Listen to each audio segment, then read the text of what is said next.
बिस्मिल्लाहिर्रहमानिर्रहीम। अस्सिराजी जुज़्व अव्वल बाबु मारिफ़तिल फ़ुरूज़ी व मुस्तहिक़्क़ीहा सबक नंबर 8 में खुशामदीद। आज के सबक में हम अहवालुल जद्दिस सहीह यानी जद्द सही की हालतें पढ़ेंगे। इबारत देख लें, बहुत मुख्तसर सा सबक है।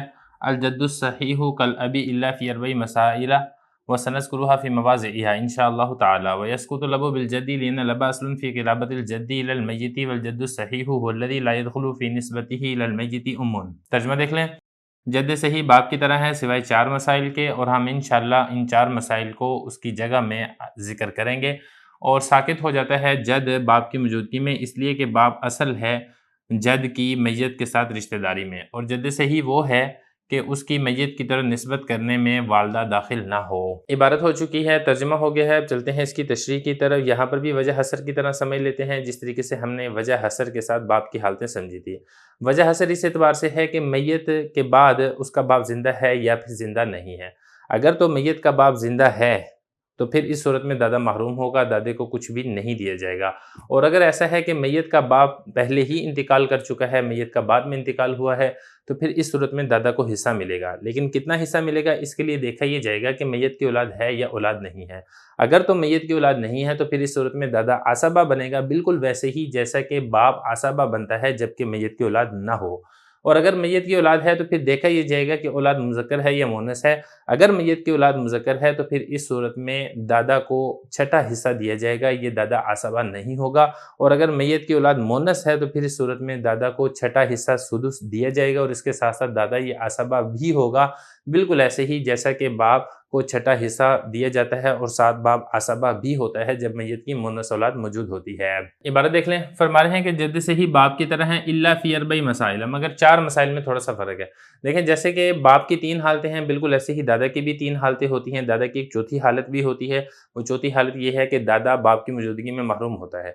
तो सारी की सारी हालतें जद्द सही की वो बाप की तरह हैं, लेकिन 4 मसाइल ऐसे हैं जिनमें दादा ये बाप से मुख्तलिफ होता है। हज़रत ने यहाँ पर जिक्र नहीं किया है। हमारी तरतीब ये होती है कि हम सिर्फ किताब की इबारत तक खुद को महदूद रहते हैं, लेकिन मैं आपको इशारे के तौर पे इन 4 में से एक हालत बता देता हूँ। देखें, हकीकी और अल्लाती भाई बहन बाप की मौजूदगी में बिल-इत्तिफ़ाक़ साकित हो जाते हैं, लेकिन दादा की मौजूदगी में हकीकी और अल्लाती भाई बहन साहिबैन रहमतुल्लाह ताला के नज़दीक साकित नहीं होते हैं। अलबत्ता इमाम आज़म अबू हनीफ़ा रहमतुल्लाह ताला के नज़दीक दादा की मौजूदगी में भी ये साकित हो जाते हैं, और फतवा भी इमाम आज़म अबू हनीफ़ा रहमतुल्लाह ताला के कौल पर ही है। खुलासा ये कि साहिबैन के मसले के एतबार से बाप और दादा में फ़र्क होगा, जबकि इमाम आज़म अबू हनीफ़ा रहमतुल्लाह ताला के नज़दीक इस मसला में बाप और दादा में फ़र्क नहीं होगा। ये एक मसला है, इसके अलावा 3 मसाइल और भी हैं, वो इंशाअल्लाह आगे चल के पढ़ लेंगे। तो ये फरमा रहे हैं कि जद्द से ही बाप की तरह होता है सिवाय 4 मसाइल के, और हम इन 4 मसाइल को इनकी अपनी जगह में इंशाअल्लाह ताला ज़िक्र करेंगे। वयस्कुतुल जद्दु बिल अबी, और दादा साकित हो जाता है बाप की मौजूदगी में। देखिए, मसला यहाँ पर यह है कि अगर मैयत का बाप मौजूद है तो मैयत के दादा को हिस्सा नहीं दिया जाएगा।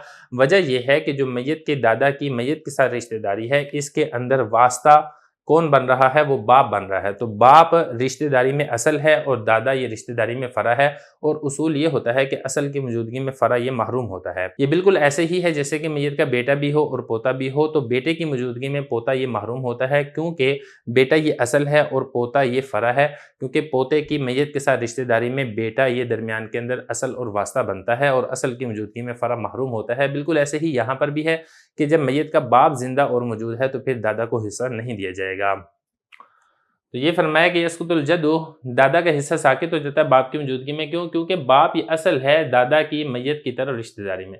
अब अगली बात यहाँ पर वही कि जद्द सही कहते किसे हैं, जैसा कि हमने आपको 1-2 सबक पहले भी बताया है कि जद्द सही वो होता है कि जिसकी मैयत की तरफ निस्बत करने में औरत का वास्ता ना हो। जैसे दादा है, अब दादा की जो मैयत की तरफ निस्बत अगर की जाती है तो दरमियान में मैयत के बाप का वास्ता आता है, औरत का वास्ता नहीं है। लेकिन जो नाना है, नाना ये भी अगरचे जद है, लेकिन इसकी जब आप मैयत की तरफ निस्बत करते हैं तो दरमियान में मैयत की वालदा औरत का वास्ता आता है, लिहाजा नाना को जद्द सही नहीं कहा जाएगा। तो ये फरमाया कि जद्द सही वो है ला यदखुलु फी निस्बतिही, दाखिल ना हो उसकी निस्बत करने में मैयत की तरफ उम्मुन। ये जो है ये ला यदखुलु का फ़ाइल है, यानी मैयत की वालदा का वास्ता ना हो मैयत की तरफ उस दादा की निस्बत करने में।